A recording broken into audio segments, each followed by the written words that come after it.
Wasn't.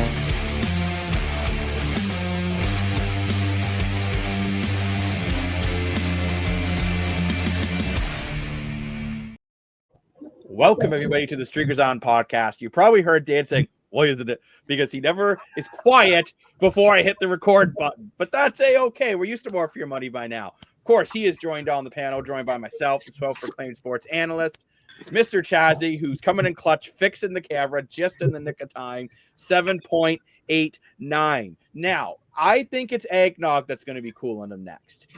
I think Lane thinks it's going to be just images of John Cena running through his mind, which would actually just be nothing. You can't see him anyways. And, of course, we're joined by Lane Dashing Dashco.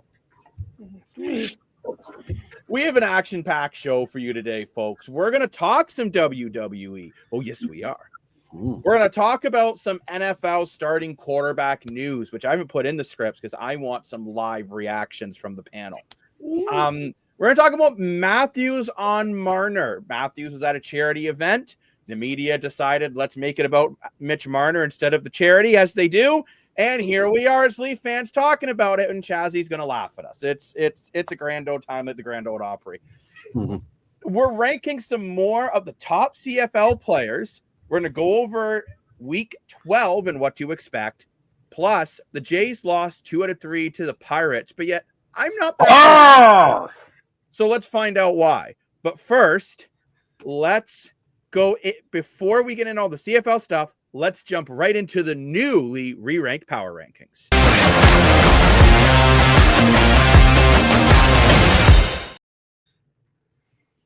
So the new re-ranked power rankings. Ooh. I have switched these around a little bit. Saskatchewan Roughriders at 1. Calgary Stampeders at 2. BC Lions, 3. What? Edmonton Elks, 4. Hamilton Tiger Cats, 5. Remember, I had them at 8 at one point. Ottawa Redblacks, 6. Winnipeg Blue Bombers, 7. Montreal Alouettes, 8. Toronto Argonauts, 9th. I can see there's Dan's already put off about these rankings. So more for is it just the BC Lions that you're not happy about? It's a whole middle, bro. What do you mean the whole middle? Edmonton's won 2 straight. Hamilton's lost 2 straight. Ottawa can't manage a clock. Why is Winnipeg so low? Why would they? Because they're bad. I don't know, buddy. I still don't think Winnipeg's that good. Ottawa handed it to. I think why you got Winnipeg above Ottawa? Why you have Ottawa above Winnipeg? Because at the end of the day, Ottawa made a 17-point comeback in a quarter and a half of a backup quarterback. If Drew Brown's in that game, they probably win that game.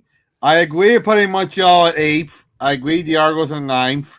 I agree with Saskatchewan at 1. And even though Calgary had to bye, I agree with them at 2. The rest of it I don't agree with. So I'm assuming you definitely think BC shouldn't be at 3. But Lane, you've been arguing more on how BC is actually really good. So how do you feel about BC moving up in the power rankings over the last few weeks? I have no issue with that. I have 0 issue with that. And Chazzy, how are you feeling? Your Stampeders are coming back up towards the top, facing the top team this week. You got to feel like they're starting to get some respect for me again. Yeah, no, I guess you'll the next couple weeks will be a tale to tell. Yeah, we're going to have some very, very good games coming up this week. Now, let's jump right into those games. I wanted to show us those power rankings one more time. I hope you enjoyed the graphical image for people on YouTube. The music was very loud. You know what it is? Dan usually starts to fall asleep, so I like to crank some music in to wake him up. But let's get right into the first game of the week, which is the Winnipeg Blue Bombers versus the Montreal Alouettes.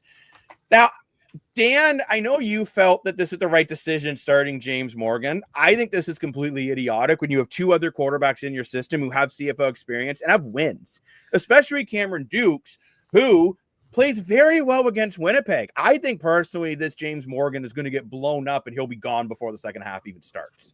I don't know. I thought this Morgan looked pretty good in the limited time he had in a chaotic situation, which to be flown in as a Wookiee in a chaotic situation, not just a Wookiee, but your first CFL regular season action, be flown in chaotic situation, keep calm with the storm, go toe to toe with the other team's defense at the trash talk.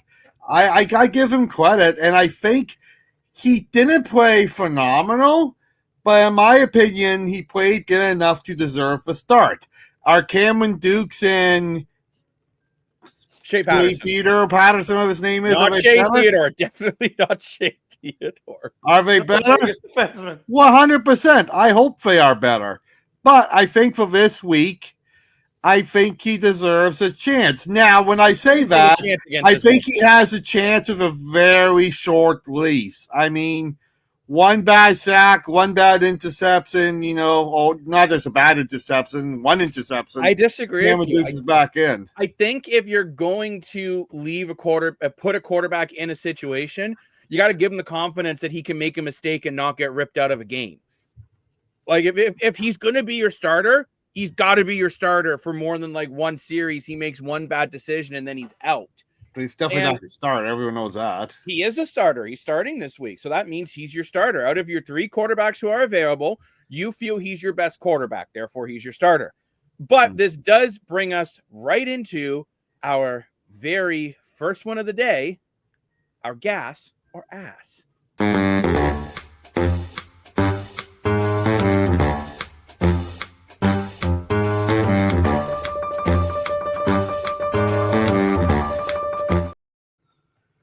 Cameron Dukes 1,000% should have been the starter for this game. Gas or ass? Gas. Chazzy, I know Dan's thinking ass. You're muted, by the way. You're the muted triangle on the podcast. But what are you thinking, Chazzy? Gas or ass? Dukes was the starter for the Argos last year for 4 games. I'll say gas. Like, it's inexcusable in my opinion. More for you're the only one saying ass. I'm the donkey in the room. Hee-haw. Truthfully, I was shocked Cameron Dukes didn't have a job to start the season in general. Not even so much that the Argonauts didn't keep him, but I was shocked that no one else picked him up when you could see weaknesses in your group. Cameron Dukes last year played very, very well, right? And that's what you have to remember. He passed for 1,444 yards, 7 touchdowns to 6 interceptions, and was around 500 as a starter. I can't really complain at those numbers. So, and plus he's very mobile, which I think you're going to have to be mobile against the Winnipeg Blue Bombers. Plus, he's been very good against the Winnipeg Blue Bombers in his career. And to me, this is I just don't understand the starting James Moore. Like, I understand putting Morgan in that situation when Caleb Evans, unfortunately, he is out for the season with that ACL injury now. I understood you didn't feel Dukes was ready, but you could have given Dukes a full week of starting reps, got him ready to go, and get him into your system. This is a decision that I just don't understand. Yeah, like I said, I think he played good enough to earn the position. He flew for over 100 yards, I think 125 yards, and 211, a touchdown and a pick. Yeah, like I played pretty good. He played okay, but I think to beat Winnipeg, who is starting to, in some ways, get on a roll. Nick Dembski is currently leading the way by Marshall Ferguson's picks on the Canadian MOP. So, and Zach Collaros, whether you like him or lump him, as everyone knows, I'm not the biggest fan of him. He can turn back the clock for a game. I just don't know how Morgan's going to handle going against Willie Jefferson. I think Jefferson's going to make his night a living hell. And captain. That's going to be a struggle. So, and also, too, a big thing we're forgetting about, and everyone's talking about this, Montreal was the best short yardage group in the league at 14 for 14. And without Caleb Evans, he's your short yardage guy. Now, Shea Patterson did do short yardage in Saskatchewan. Actually, he's another one I would have considered starting. And Cameron Dukes did short yardage as an Argo. Yeah, but he wasn't great at it. But I'm saying I think we could see either Dukes or Patterson in as short yardage guys throughout the game if Will Morgan has to start. What I mean, though, is this could be impacted because Caleb Evans was 14 for 14. He was very good at that this year. Right. And Montreal's in some trouble. As much as we all wrote off Toronto's season last week, yeah. And I'm going to drive everyone nuts here. if Montreal continues to lose and Toronto can figure out how to do one play right at the end of the game for the next 3 or 4 weeks, Dan, you can laugh all you want. All of a sudden, Toronto's right back in it. Montreal has got to get their butts in gear. Because, too, you also have Ottawa chasing them down. You have Edmonton and BC right on your tail. So if Ottawa can somehow pass Montreal, then they got to be better than BC. And like I said, I think BC is one of the best teams in the CFL at the moment. They're getting plays from both sides of the ball. But I'm curious what, and any of you guys can take this ball and run with it like you're Brady Oliveira. Do you think the Blue Bombers need this win almost as much as the Alouettes just to try to put together a bit of a streak? They've kind of been a win one, lose one, win one, lose one all season. And even the games they're winning, I don't know if they're thrilled about them. So, you know what? They're turning the ball over a lot this year. They sit dead last in the turnover ratio at -11, meaning they turn the ball over 11 more, compared to your turnovers created. They're at -11. So do you guys think that could be a huge problem for Winnipeg in this game? Montreal's got a good defense, and this is a game I think Winnipeg, just like Montreal, has to find a way to win. Yeah, I'm with you, Jacob, on this one. Winnipeg, this is kind of like the one game where you might look at and be like, this is your, I hate to say it, but sometimes you say you circle your W. I feel like this is your circle W. You're going against a rookie quarterback with a veteran all-star, Grey Cup, quarterback here, in Zach Collaros. Dan always brings up the point of men versus boys. I feel like this really could be the game where you see the men versus boys at it sort of thing there. And I feel like, if Winnipeg does somehow blow this game, and it's not out of the question to think that there could be a possibility that Montreal comes in, squeaks one away here, but just because Winnipeg really hasn't been up to par this year, it's going to be interesting to see what happens, because Winnipeg really needs to get some momentum here if they really want to get themselves back in. As Dan Ward been saying, they could still do it, but they haven't really shown it yet. Well, this is the time to start getting your butt in gear, and they got to win. They got to win this game. Well, because typically two teams that do come in through the East don't necessarily do well, even if they have better records. And let's say BC continues to climb. Winnipeg's got to go through the East and then go through either Montreal or Hamilton, especially Montreal. With Davis Alexander, this is a very different team. Let's be honest. If Davis Alexander, the Alouettes might be the best team in the league, right up there as Saskatchewan and Calgary. So if you're in Winnipeg, you've got to get these wins just because BC's right on your tail. 100%, yeah. I think you have a good point, Jacob. I think I'm agree with Lane too. I think this game is just as important for Winnipeg to win than it is for Montreal too. I think, call me crazy, I think it's almost more important for Winnipeg to win over Montreal, because if Montreal does struggle, okay, they can't keep up with the Ticats, but they can probably, even if struggling, Montreal can probably get more wins than Ottawa and the Argos. So at that point, the crossover team doesn't even matter, because Montreal will still be second in the East. So even if they struggle for the rest of the year, they can probably still finish second and make a playoff berth.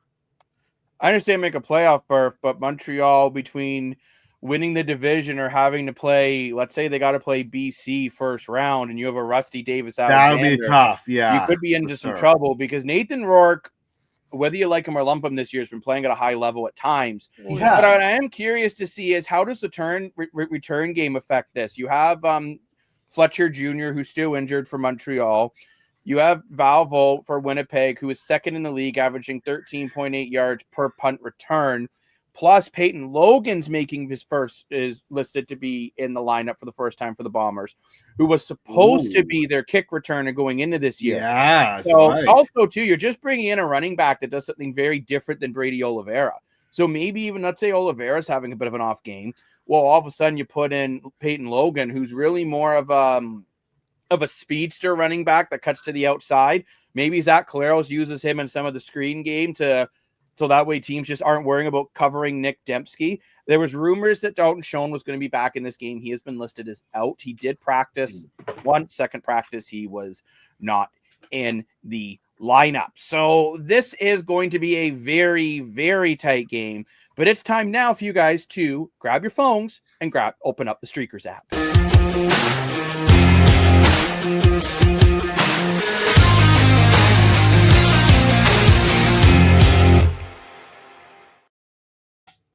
Let's open up that Streakers app. Remember, you've downloaded the Streakers app. Make sure you get it on your phone ASAP right away. For a minute there, I thought the graphic froze. It was a black screen. I'm like, uh-oh. No. It's setting the anticipation. I like it. But let's get right into this. Who do you think's winning? And Craig, since you've been very quiet, I'm going to make you go first.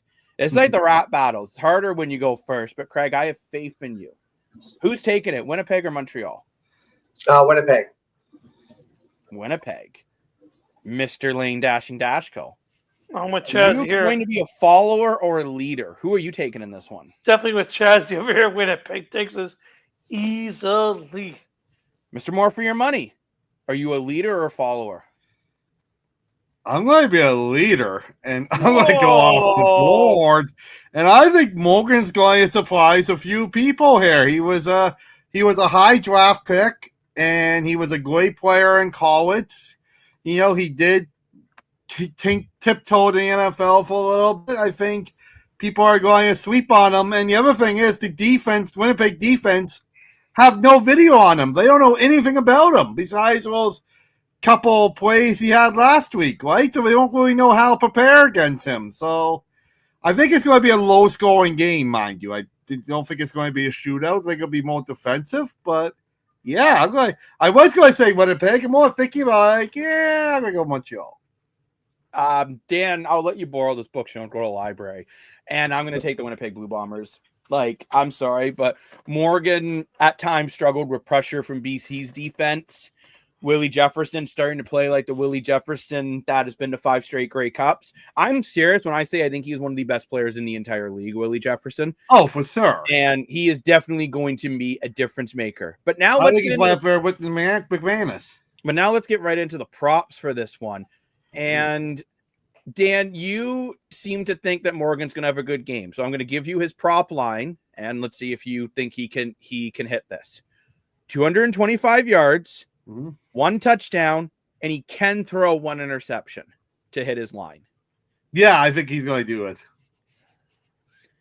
I don't think he will, and I think Willie Jefferson's going to get 3 knockdowns and a sack, and that's going to be the big reason why. Because Willie Jefferson is a beast. He's an animal. He's a pit bull unleashed. He is Mr. 305. What did I say? I'm Mr. 305. By the way, he has his own restaurant. But you know where's what? that? In Miami. But I think it's going to be tough for Willie Jefferson or Pitbull? Pitbull. Oh, not Willie Jefferson. But we're Willie Jefferson's restaurant in Miami. Now I want to send this one over to Lane. Lane, you were talking about Zach Collaros and how, yes, he struggled, but he is a guy that's won multiple Grey Cups. 375 total combined yards of offense for Winnipeg. Montreal's defense is pretty good. I'm going to say no. I agree with you on that one personally, but time will tell. And last but not least, Chaz, we're both wearing fleece tonight, so we're both the men in fleece. Montreal, do you think they can get at least 3 sacks? No. We'll get into my other question about that later then. So yes or less, 48 points. I'm going to say less. Yeah, less. You guys thinking really low scoring? I'm going to say yes, because I think Winnipeg's going to run up the score a bit. I think there's going to have the ball a lot. I'm going to go less too. Well, let's see. Remember, you guys all sided with Chazzy, who, no offense, Chazzy, you've struggled at the yes or less game. You've gotten better as the year's gone on, though, so time will tell. But now let's get into our second game here. This one's on Friday night, and this is the Edmonton Elks versus the Ottawa Red Blacks. Now, these are 2 teams that I think are trending in the right direction. You have Edmonton, who's won 3 straight. You have Ottawa that's won 2 of their last 3, and I think they could have easily won 3 in a row if, Bob Dice wasn't an idiot. And you know what, you're looking at these teams, and they're both trending, but poor Ottawa, they cannot get through a year without major injuries in every game.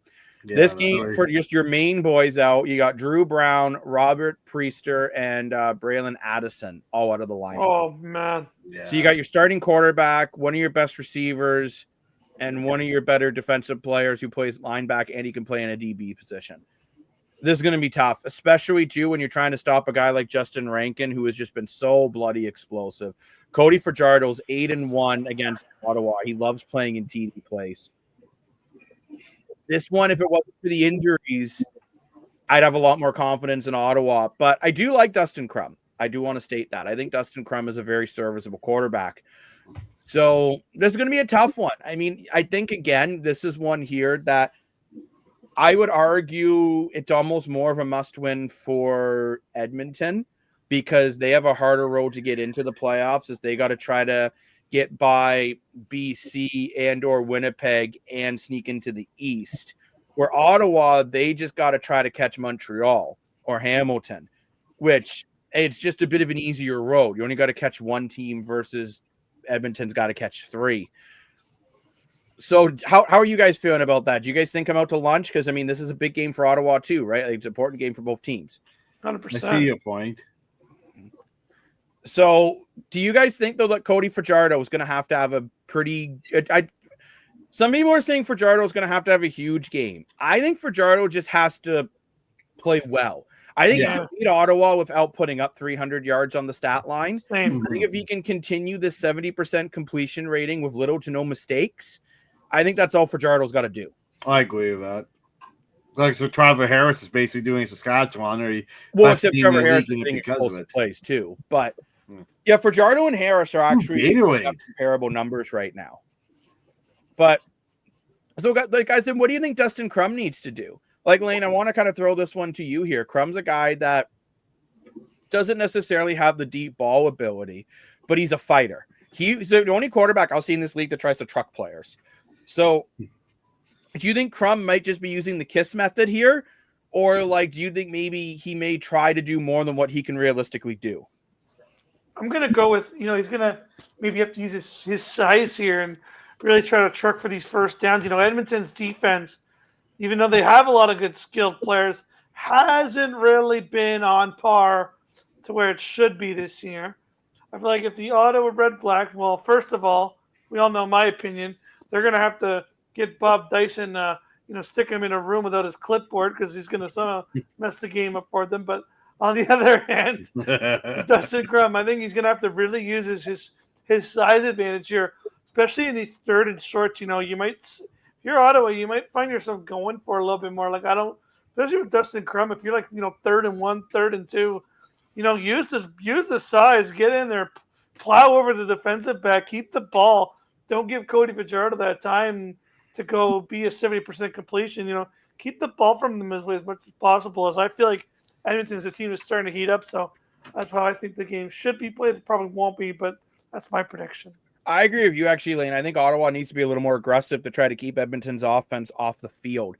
I think if you're 3rd and 3 midfield, you just got to go for it. Because with Drew Brown, he has the ability to flip the field on a deep bomb.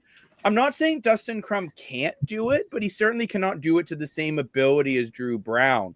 It's kind of like, Chazzy, you would kind of like if when you and I would talk sometimes about when Montreal, the Canadiens, didn't have Patrick Laine on that power play, how you got to change up your strategy. And maybe you're a little more aggressive of other players. Could you see Ottawa, like Lane and I are saying, maybe just being a little more aggressive with Dustin Crum in? Or do you think Bob Dyce is just gonna play the way he plays and coach the way he coaches? Sounds like Bob's just going to play the way Bob wants to play. So, Oh boy, they're getting into a hot team. So we'll see. Yeah, this is going to be a very tough game for both opponents. So now let's grab those phones and get into the Streakers app.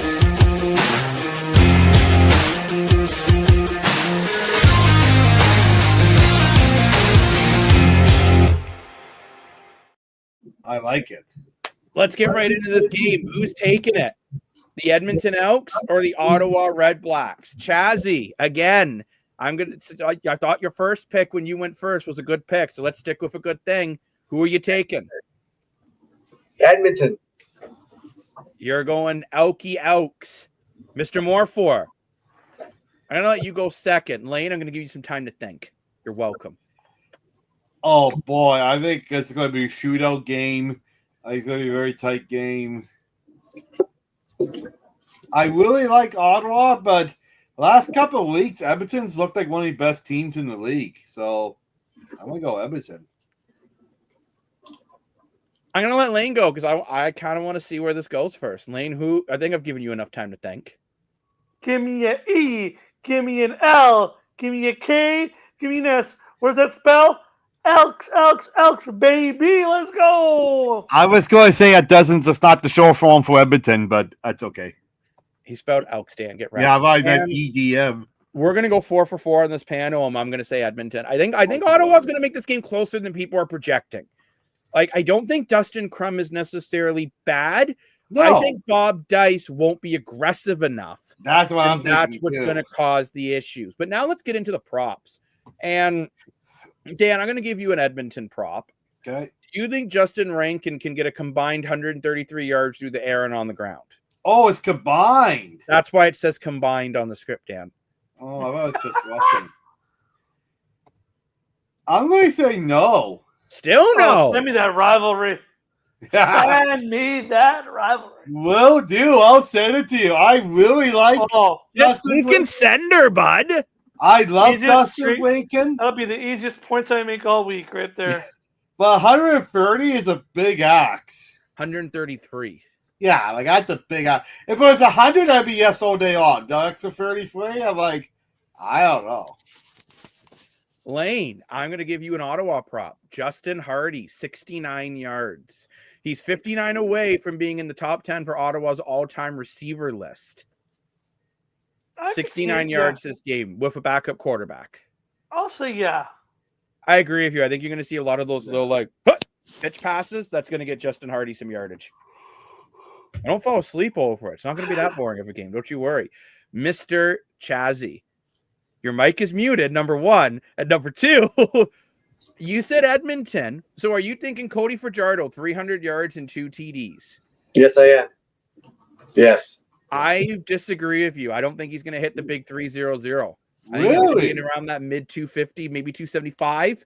Wow. But again, I don't think he's going to be asked to put up that type of a game, but time will tell.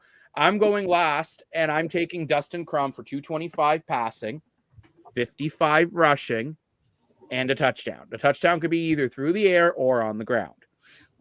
I'm taking Dustin Crum for that stat line because, again, I think Crum will use his rushing ability.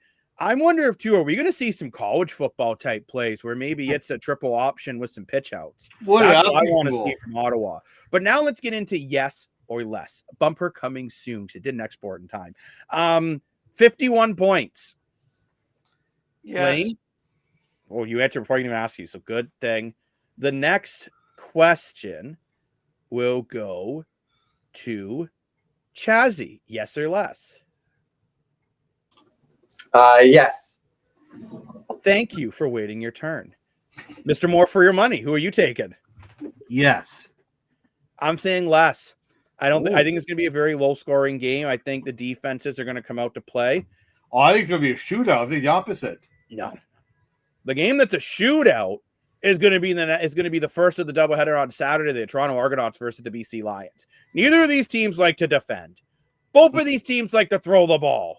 This game is going to be higher than it's ever freaking been. It's going to be a high-scoring game. You got to remember, Nick Arbuckle, okay. He's 2-8 this year. He has 4 straight games of over 300 yards. So we know Toronto is going to be able to move the ball. It's the CNE game. There's going to be a big crowd. Nathan Rourke has been playing the best he has played since he put down the clipboard. And he's going to put up a big game. I think the only thing that's going to hurt Toronto in this one offensively, well, it has 2 things. They can't run the ball to save their lives. And it doesn't look like Coxie's going to be in the lineup. That's a big hurt. It was that injury from last week. Should have been a illegal contact, but it wasn't. Got to get over it. And you're looking at this, but I still think it's going to be a high-scoring game. BC leads the league in net offense with 427.1 yards per game and a second in points of 36.7 points per game in the last 3 games. This offense is really rolling for BC. We have James Butler, who's just 20 yards away from 4,000 career rushing yards. Nathan Rourke away from 50 career passing yards. Kieran Hack only needs 31 receiving yards to hit 4,000 career yards. So there's going to be some milestones trying to be made. And Dan, you've seen this before, and I hate to say this as an Argo fan, Nathan Rourke loves playing against the Argos. He does, because people that don't know, him and Chad Kelly have a bit of a rivalry. So when Chad Kelly was suspended, York was very vocal on calling him out. But I don't even mean for that, Dan. I mean more when you go back and look at some of Nathan Rourke's biggest games in his career, they were against Toronto. Yeah, because he's fired up a play against Chad Kelly. That was well before the Chad Kelly situation, buddy, but that's okay. Yeah. You got to think back when it was MBT got pulled when they were losing like 50-6 when Kelly was the backup. So no one cared back then. Nathan Rourke, for some reason, has played very, very well against the Toronto Argos. But, I mean, I also can't say the Argos are necessarily playing terrible football, even though they're 2-8. They're doing a lot of things right. I think they just got to learn how to close. And right now, this team has not found a way to close games out. They have the worst rushing game in the league with only 48.2 rushing yards per game. And to be honest, the only reason why that number is as high as it is because sometimes Nick Arbuckle's their leading rusher. Like if it's just on running backs, it's even worse. So this is a tough one. But like Lane, you've been really pumping the tires of Nathan Rourke. Yeah. And Chazzy, so have you. So do you boys think that this could be a game where Rourke really blows one up, 400 plus, few TDs? Hundo P. Jacob's going to hate me for saying this.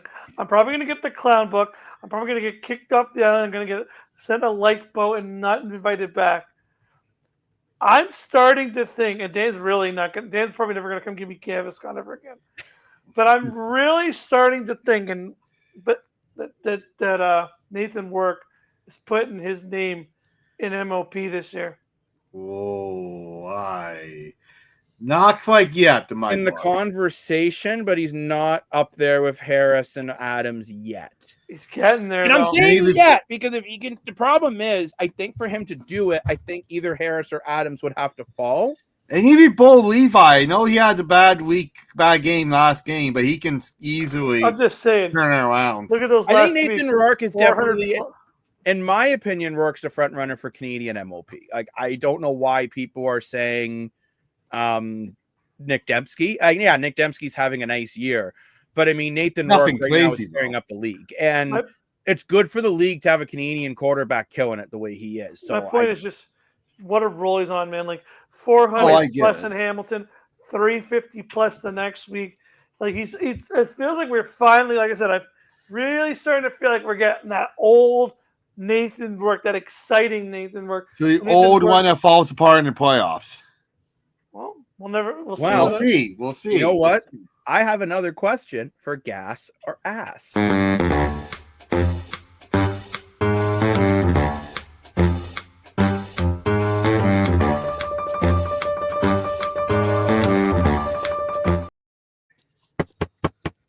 Is opportunity knocking for Nathan Rourke to make another push to the NFL? Gas or no. Ass. Daniel Jones is one of my secret NFL stars. Daniel frickin' Jones. I think it's gas. I think there's a chance the team gives him a call if he keeps this up for the whole season and puts BC through a push. I'm going gas. I think there's a bigger chance of Chad Kelly making NFL with a broken leg. Damon Allen coming back with retirement when he's 60. All right, Chazzy, I want your opinion on this because you've been high on Nathan Rourke of late. Do you think what I'm saying is possible? No. I'm sticking with that, boys. You guys aren't going to convince me on this one. I think if he keeps this up and puts together a good playoff campaign, maybe the coach is going to realize Anthony Richardson can't throw a football, and they're going to call someone like Nathan Rourke and see if he wants to. Now, the bigger question would be, will Nathan Rourke want to give the NFL another try? In all seriousness, apparently he's talked about how it was a really bad experience and how straight up he doesn't feel the NFL respects CFL talent, which truthfully, I do agree with him on that when I'm seeing some of the quarterbacks who are going to be. He also said the CFL was a speed bump to his NFL career. Okay, I understand that, but he said that 2 years ago. Dan, we all say stupid things in our lives. Oh, I do every day. But my point is, such a high regulation. Okay, he said something dumb. He got promoted. He shouldn't have said it. But I mean, at this point, he's come back. To He's a me, trash talker. He plays. He puts it out on the field. At least he puts up what he shuts up. So. Well, now, okay. I'm going to counter you a little bit. Comment. Dan, hold on. Until Nathan Rourke does it in the playoffs. Thank you. That's what I was going to say. He hasn't put up what he said yet. Yeah, he's having a good regular season, but he's done that in the past. Now, can he do it in a playoff game with 32,000 Winnipeg fans screaming at him?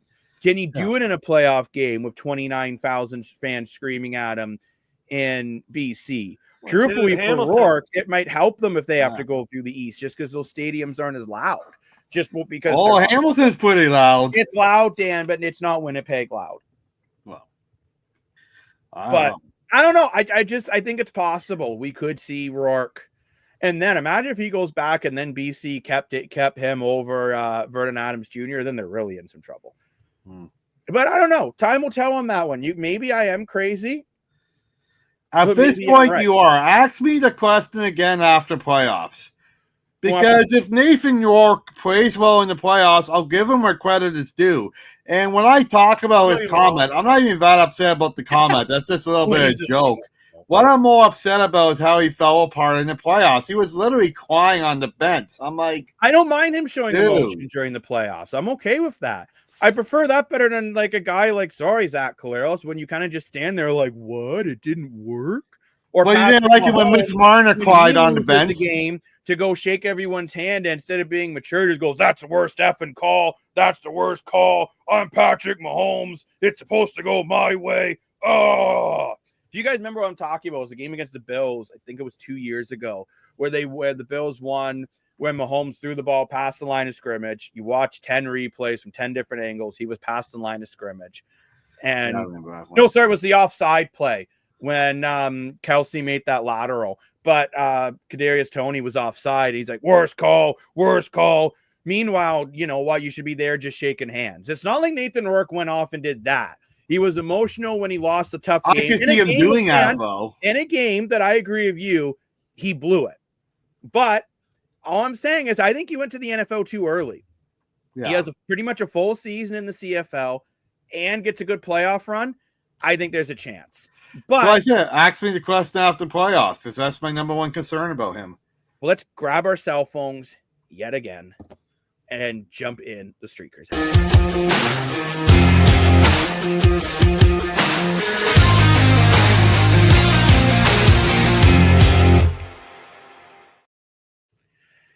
And let's do our picks for this one. Who's winning, Lane, BC, or Toronto? The BC Lions, baby. Wait, now, quick question, Lane. Do you just really like cats? No. Okay, because you always pick, because you're a Tie Cats fan, I pick the Lions. Chazzy, Lions or Argos? The Lions. I'm going to keep being delusional here. I'm wearing the Argos sweater, and I'm sticking with my Toronto Argonauts to find a way. You can't, mathematically speaking, you can't keep losing this many close games and blow it every time. Eventually, it's got to come around the other way. I think it comes around the other way in front of, I'm going to call it at least 18,000 fans in BMO Fields. Poor Jacob. One of these days. I know. I'm going to be very upset when we do a show on Sunday recapping the games. I know I will, but that's okay. More for, who are you taking? I'll be upset with you drinking out Argos Wake juice. I really believe that the Argos are too good to only win two games. Let me finish. To only win 2 games all year. Like I'll win another game eventually.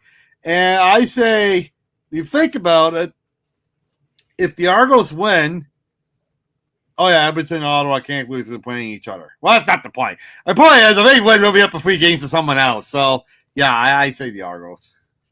Now, let's get into some of these props. And I think what Dan means by too good, I'm going to reiterate it. It's more the fact that it's not like they're being blown out every night. And you're not going to keep losing these tight games forever. Eventually, you're going to find a way to win one. And I think the Lions, maybe if you only get 5 wins all year, but I do think they're going to get more than 2 wins. We'll do an over-under for the amount of wins for them later in another episode. But let's get into some of these props. I think for the Argos to win, they do need to try to get this running game going. So, Dan, 50 yards combined rushing between the running backs and our Buckle. I said no. You're saying no. You actually said yes on the script, but that's okay. Oh, okay. I'll say yes. Mr. Dash. Yes. Okay, Dan said yes. As much as you don't agree with me thinking that there is a chance for Nathan Rourke to find maybe a path back to the NFL, you do feel he's playing very well. 335 yards, 2 TDs. Thumbs up, baby. And I'm going to take a page out of your playbook here, Mr. Jacob. The Argos, if they want to win, they better learn the word blitz. Yeah. I do agree. That's how you stop Nathan Rourke. Now I'm going to learn that word and do that the entire game. Yeah. The only reason why I'm going to say no for Rourke at those numbers, I think the numbers are possible, but I think he'll throw a pick because Nathan Rourke is known for throwing some interceptions in games. So I think he'll throw a pick in that one. But I'm going to send the next one to Chazzy. Chazzy, James Butler, who's been having a really nice bounce back year after the way Edmonton just kicked him to the curb. He took a pill. Not Edmonton, sorry. Hamilton kicked him to the curb. Do you think he's going to be able to get 130 combined yards between rushing and receiving? Yes. I agree with you on that one. Mine is going to be for Sir Nicholas Arbuckle. And unfortunately, the only way for the Argos to win is if Nick Arbuckle basically plays perfect. Because if he makes one tiny mistake, everyone goes on. He's the worst player to ever touch a football. But I'm going to say Nick Arbuckle gets 280 yards and a touchdown in this game. BC's defense has been better, but they also let James Morgan throw up 225 and a touchdown. So I think Arbuckle's a lot better than Captain Morgan. I think Arbuckle's going to be able to get 280 and a TD. But now let's get into our yes or less. I think this game's going to be a shootout. These are funny enough, these are two of the highest scoring teams in the Canadian Football League. Two teams of, I would say, bad to mediocre defense.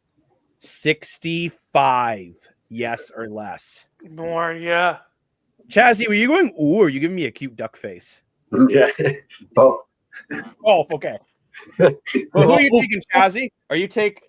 Here's a different StreamYard duck face for you. But who are you taking, Chazzy? Are you saying he doesn't want to see you kissing duck? I'm gonna say yes. More for? Yes. I'm sticking with yes. I think 65 is gonna be a high scoring game. Lane, I'm not sure if you're there. Maybe you turned into John Cena, but yes or less. I don't know. We're going to say Lane said less. Because he's just gone like the wind. He's a cowboy. Can steal horse he rides. Oh, he's back. Lane. I assumed you were going to say less for 65 points. I said more. Right? No, you say more. Is that more for your money, baby? More points for your money. Now, let's move on then to the next game. But before we get into the next game, I have one more gas or ass for the CFL segment.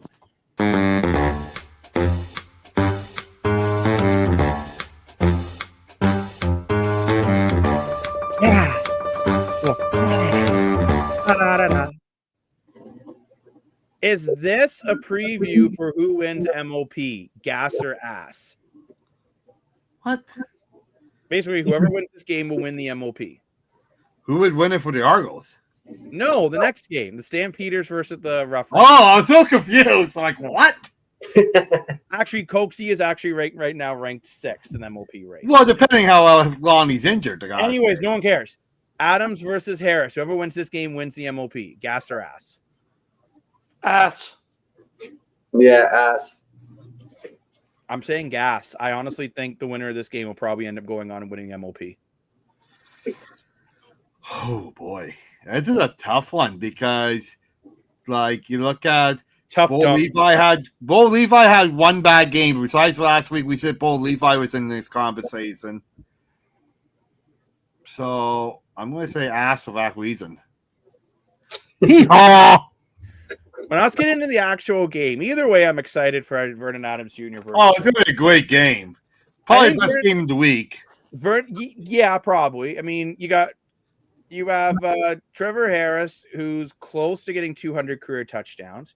AJ Ouellette's trying to get up to 3,000 career rushing yards. My boy. You do have Dominic Rhymes, who's only 1 TD away from 30 career touchdown receptions. Wow, good for him. I really think, too, Saskatchewan wants to tell everyone that they're just as good as Calgary.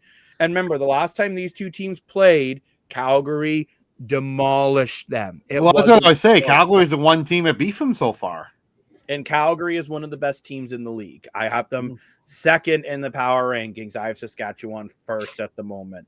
So I'm curious, Chazzy, since you're the big Stamps fan, who's one player on Calgary you're really looking to maybe try to take over this game for Calgary to try to get a win?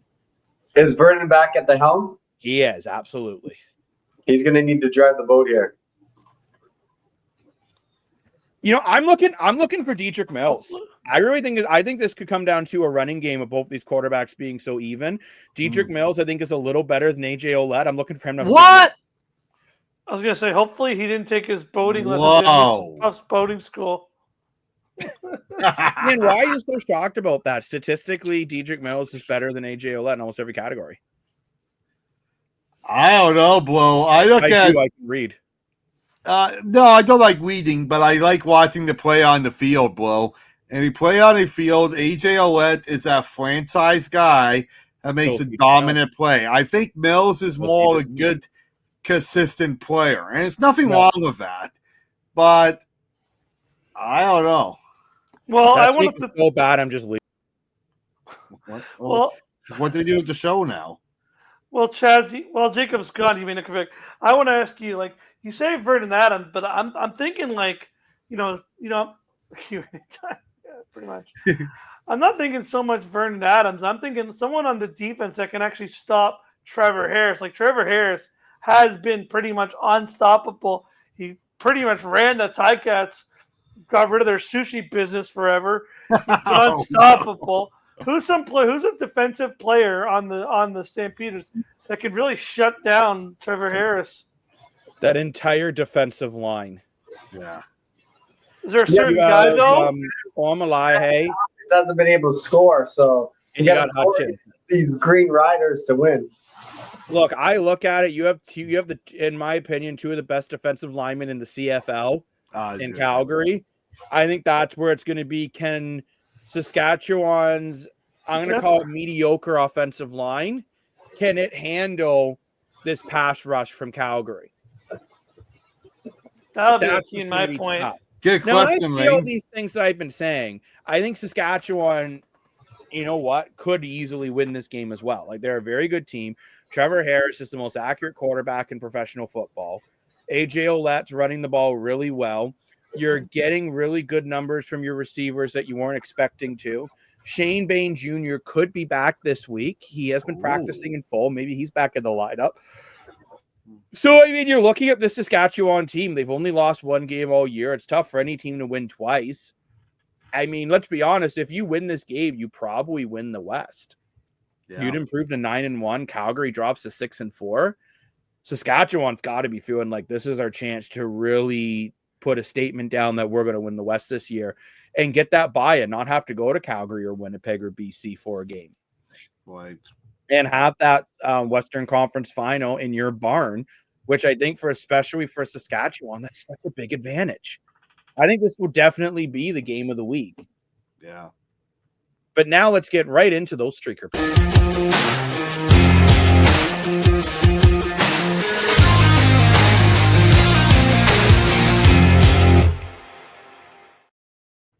Who are we taking in this one, boys?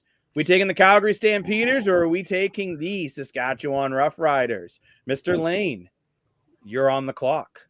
I feel like Chazzy's going to hate me. I'm taking Saskatchewan. Mr. Morford, we're going to go like parallel. Who are you taking? Oh, boy. Call me crazy here. I'm taking Calgary. I think this is a huge statement game. And I think Calgary wants to prove their way up for being best in the league with Saskatchewan. If they beat them once, I think we can beat them again. Chazzy, are you? Oh my gosh, that's terrifying. I think. What was that? Chazzy, who are you taking in this? I see someone move their arms up. I'm like, whoa! It's like karate. Hi, yeah! There was a fly buzzing around. Oh, 100%. I don't like flies. We're like, go away. But just a fly, okay, they'll bite. But what's it like a mosquito? That would be bad. Do you take a Chazzy? I'm going to take the horses, Stampeders. Whoa! Why? breaking news for you. Wow. That's a surprise. I'm going to add some breaking news here. And I normally go with Calgary, but I'm not. I'm taking the Saskatchewan Roughriders in this one. I think Saskatchewan will find a way to – they're going to be embarrassed of the way the last game was against Calgary, and they're going to find a way. And I'm going to start off with the props, and they're going to do that with Trevor Harris throwing 269, funny number, 1 TD, and at least 70% completion rating. That's how they're going to get it done. But Chazzy, I'm going to throw this to you. If Calgary gets it done, can big play VA get 313, 2 TDs, and throw no more than 1 interception?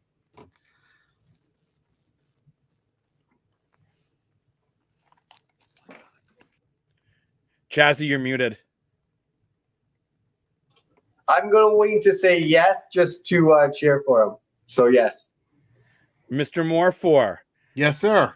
Do you think the Riders, who, when they played Calgary last, got into a lot of penalty trouble, do you think they can avoid taking 60 yards worth of penalties? Calgary? Saskatchewan. I'm going to say no. I think Saskatchewan got I think with the last game, for people who might not remember, the last game, these two teams were very drama-filled because of the delay of the game, the air quality.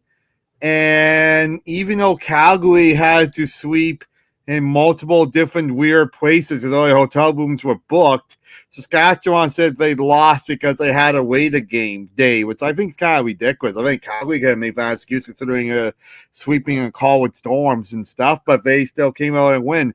And I think because of that, I think it really, I don't know if I can say that word on the air, I think it really ticked off the Saskatchewan players. I think it could get a little chippy in this game.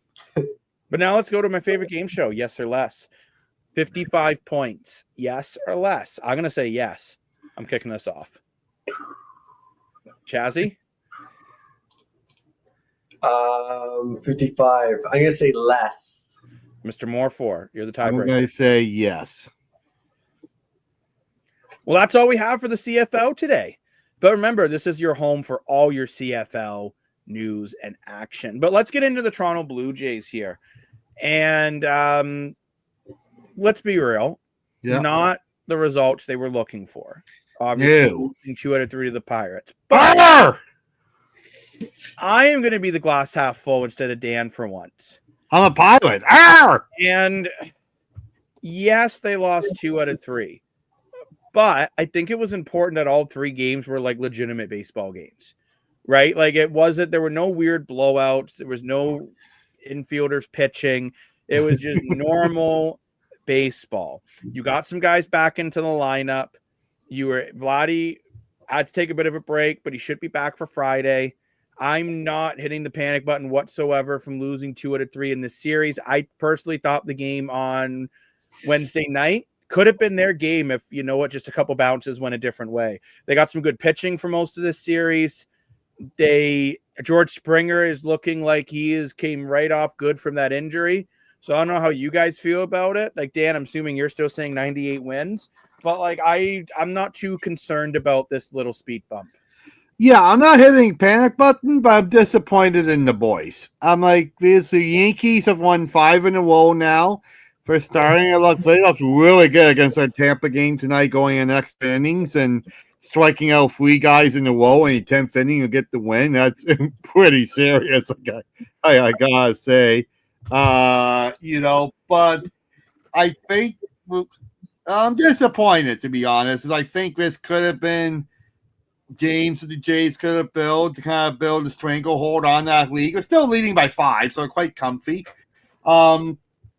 I gotta give a huge shout out to Chazzy's guys, Max Scherzer. Holy cow, the one game they did win, Max Scherzer was the pitcher, and he threw over 100 pitches at 41 years old. I mean, this guy's a lock-in Hall of Famer. I love him. And the other guy I really love in this series was George Springer. This was his first series back from his unfortunate injury, and he looked like he missed nothing. He was the only one to get the home run this game, and I think it's just the way they lost, too. He only got 1-1 against the Pirates. Like, I get they got pitching. It's like, well, if you take Colorado's batting and the Pirates pitching and missing up into the team, you would probably have a 500 club. Because both these teams are pathetic, but that's what the good at. So I get for Jays, we're facing good pitchers today. I really get that. But you want to be a good playoff game team, you gotta get more than one in a game. I'm really not that concerned from this. I think this series, they overall played pretty good baseball, and they just didn't get some bounces. I actually watched the majority of this series. And I was even listening to Schneider's post-game conferences before we came on to record here. Mm-hmm. And he was kind of saying, like, yeah, you know what? We did a lot of things right. It's just they got the bounce when they needed it, and we didn't. So, Chazzy, I kind of want your thoughts on this, because Dan and I have been blabbering on like two girls at the hair salon. But I'm curious your thoughts on this. Like, do you kind of see where I'm coming from, or are you more like Dan, just feeling very disappointed, like a father who found out their kid stayed out past curfew to go to the movies? No, yeah, today losing 2-1, that stings. But yeah, anyway, next on to the next series. You just can't start losing these one of two series. You got to keep the either sweep or take 2 of 3. Yeah, here on out. Well, when you got the Miami Marlins next, which friend of the program Key was saying that she thought this was a sleeper series that the Jays could maybe lose. So let's grab our cell phones and let's get right into our Streakers pick.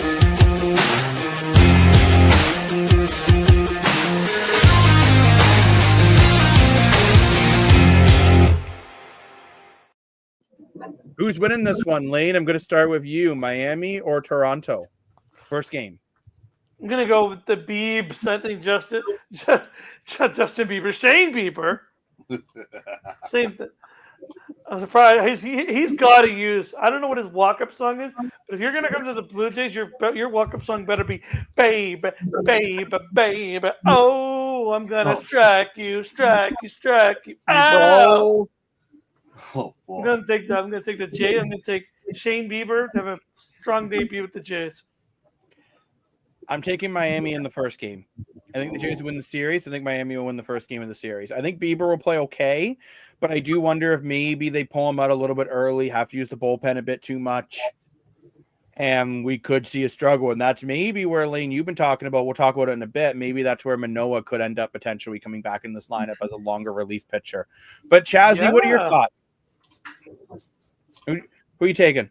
Oh, the Jays. That was fast. No thinking, just reaction. Dan, who are you taking? Go as fast as Chazzy. Go. Jays. I'm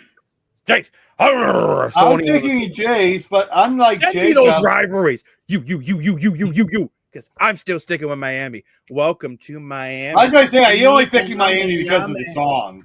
But I am picking. All night, all day to the break of dawn. We're going to Miami. What I disagree with Jacob for about the Bieber comment. Bieber hasn't been cold all year. He's been playing in Buffalo for quite a bit before this stint.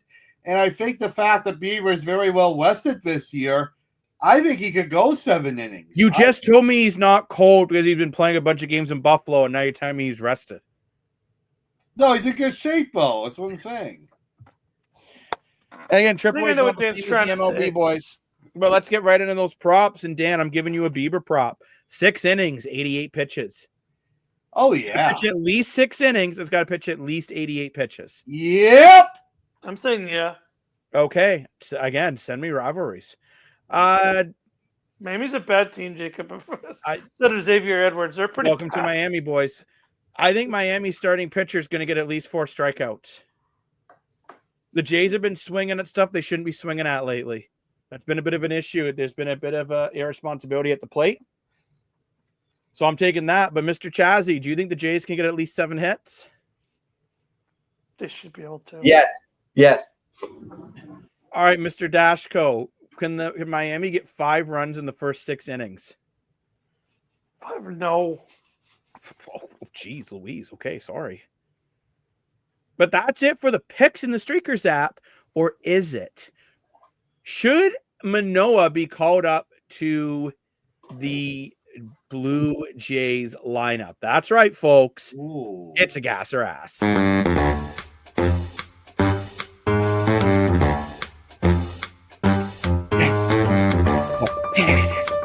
It's gas. Lane, I'm assuming you're going gas because you've been saying this to me for a while. That you think Manoah could really be brought up into this lineup and be effective. I just don't see how if he, I don't know why you wouldn't even give him a shot. I don't think you would use him as like a close reliever, but the Blue Jays once I had a guy named Nate Pearson a few years ago, and they used him in like a high leverage, low leverage reliever. I think Manoah for the playoffs would be a perfect player for that. I'm thinking like a guy when you're up six, if you get up to a big lead in a playoff run, like a 6-7 run lead, and you've got to the 6th inning, 7th inning. You need some guys just to come up there, get a few batters out. You don't want to use your bullpen, or even vice versa. You're down 8 runs. The game's kind of washed at this point. Maybe you just need someone to go in, get some key outs, maybe give your offense a chance to get back in it. I think Manoah would fit really well in that role. He's doing pretty good there in AAA. I can't see how he wouldn't make it back to at least get a chance to start. He was pretty good before that injury. He started to figure it out a little bit there, but we'll see. I think there's still a path back for Alex Manoah. You know what? I kept saying ass before on this. I'm actually going to go gas. Watching some tape, looking at the way he's playing in Buffalo. He looked very confident in his last start, pitching 4.2 innings. Yeah, I think I'm going to go gas.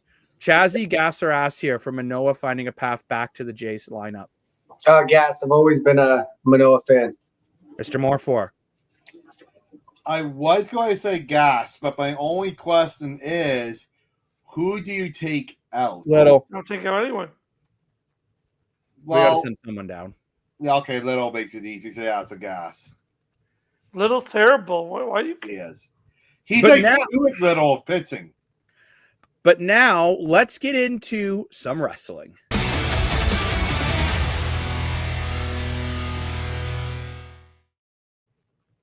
Lane, what's the big WWE news? I hear there's some controversy involving streaming. Yeah, well, it seems like WWE and their direct-to-consumer app with ESPN is going to be launching a little bit sooner than expected. It was announced today at Stamford, Connecticut, at their home base. The WWE partnership with ESPN and their Direct-to-Consumers Act will start earlier than first announced. The WWE first premium live event will be on the network's platform, will be WrestlePalooza. That was announced today from the Gamebridge House in Indianapolis, Minnesota, who they have a long contract with to run the premium live events, which will be airing on September 20th. That is also coming off of some controversy as AEW, the second biggest wrestling promotion in the world, is also running an event there in Toronto, Ontario, Canada, known as All Out. And that right now is sitting at about 15,000 ticket sales. And yes, I've been to an AEW event. I know you're not supposed to go watch both. I'm one of those fans that can appreciate both. I do appreciate both. But this might be interesting, as you know, in the past, AEW has taken definitely some subtle shots at the WWE, and the WWE has been sitting by and maybe been keeping them in their back pocket and decided, well, you guys want to take shots at us? We're going to take a shot at you and launch our brand new streaming platform. And it seems that now this hasn't been announced officially, but the rumor is that Mr. John Cena, this guy right here, you probably can't see him, is going to be facing the returning since SummerSlam, Brock Lesnar. That seems to be the match that will be the main event here from the Gamebridge House in Indianapolis, Minnesota. They will also run 2 premium live events later this year on October 11th, Crown Jewel, and November 29th, the Survivor Series from the San Diego baseball park.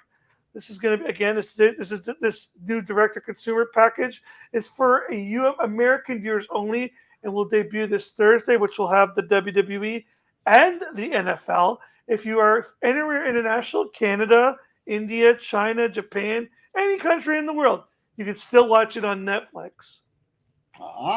So I'm curious about this, Lane. It kind of reminds me of how, but in the opposite way, how the NFL and the CFL try not to step on each other's toes. And like that, CFL doesn't really do games on Sundays. The NFL doesn't really do games on Saturdays. They're both trying to let both leagues breathe. These leagues, if you can correct me if I'm wrong, but they're kind of doing the opposite.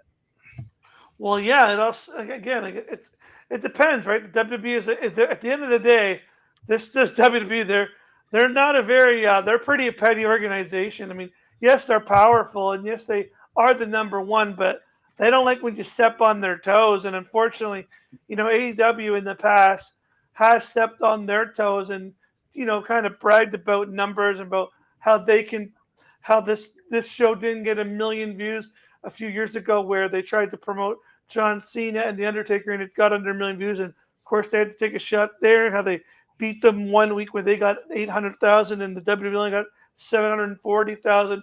So they were quick to jump on in that bed to kind of brag about how their numbers were better. And I guess, the WWE now that's got their full power with the TKO now, they're definitely a more business centric organization, right? They're not so much focused on the wrestling. They're more focused on money. That's at the end of the day.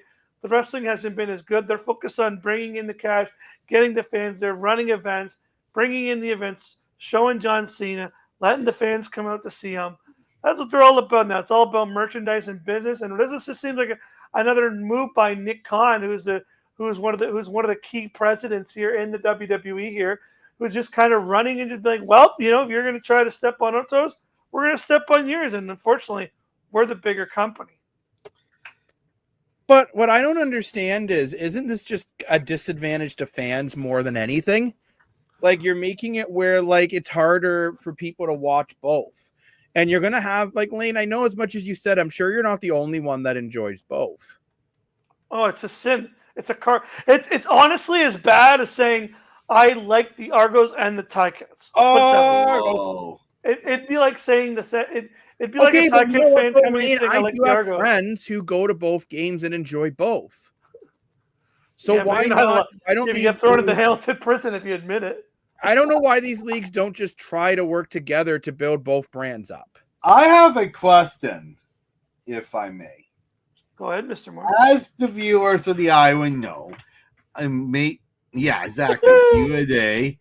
I am learning about wrestling with Lane, as maybe some of you, the viewers and listeners, are learning as well. So we'll learn here together. When we started talking about the WWE, Lane mentioned how it's not just about the fight itself, it's all about the story and the drama and the trash talk and the entertaining factor leading up to the actual fight and after the actual fight. So my question is, with the two leagues battling each other, stepping on toes, trash talking each other, are the leagues copying the same thing as what the actual wrestlers and the actual athletes do? Are they just trying to build up drama amongst the fans, trying to build up tension and revenue and stuff? Or do you think they literally do dislike each other? Oh, they totally dislike each other, 100%, right?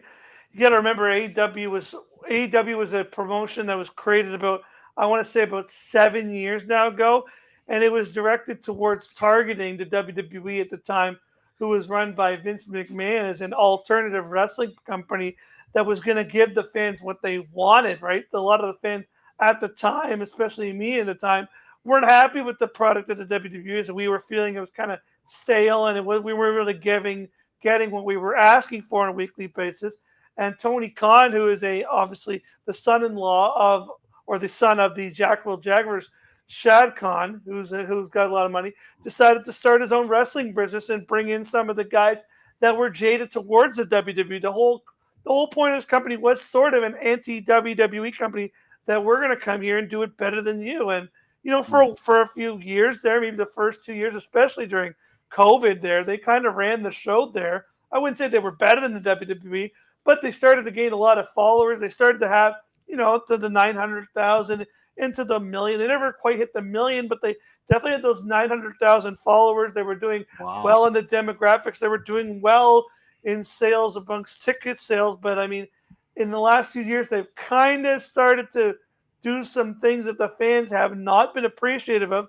And also the WWE has now shifted their focus with Triple H, who used to run a promotion in NXT, which is unfortunately a very similar sort of similar method to what AEW is doing. He's now brought that into WWE, so now WWE's kind of adjusted their sort of focus to focus on that kind of wrestling as well. So now you're treating a more of a tribalism thing, which is definitely big on social media, where WWE fans attack AEW fans and AEW fans attack WWE fans.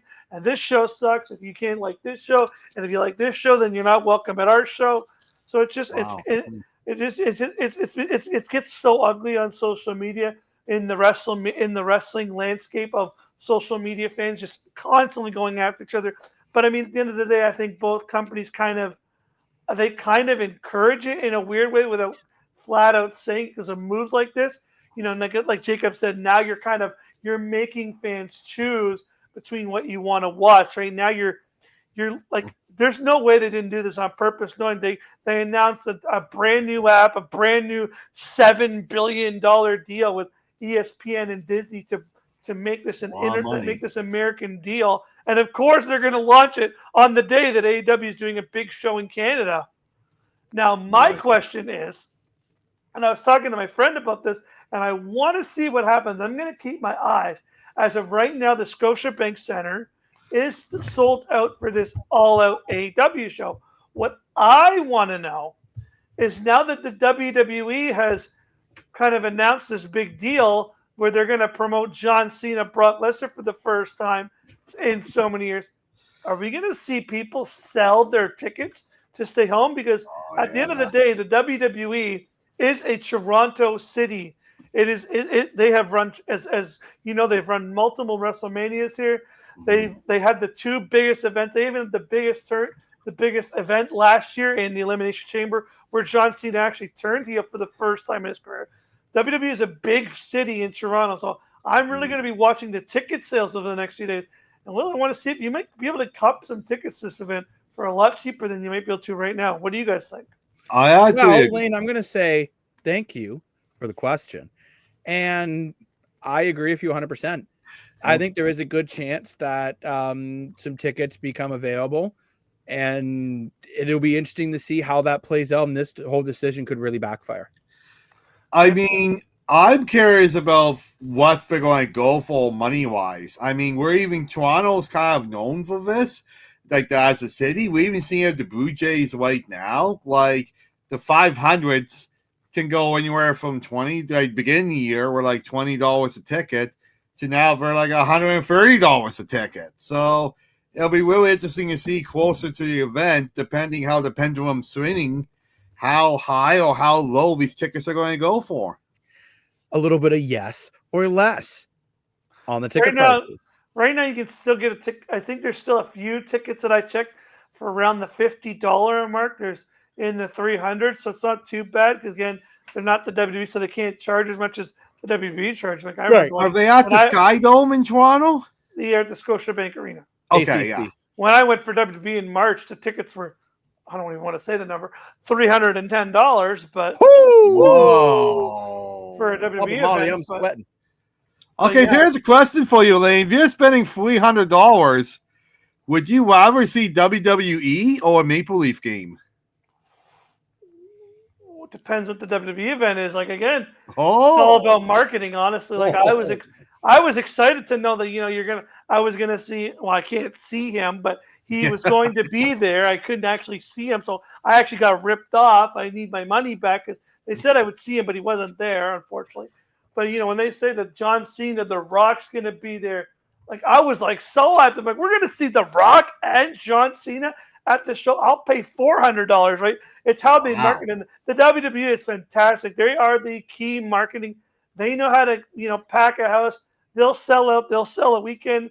They do these whole 3-day weekends now where, you're going to the hotels, you're getting the hotels, they're running events at hotels, they're running breakfasts, lunch, meet and greets. Well, I want breakfast. They got special merches.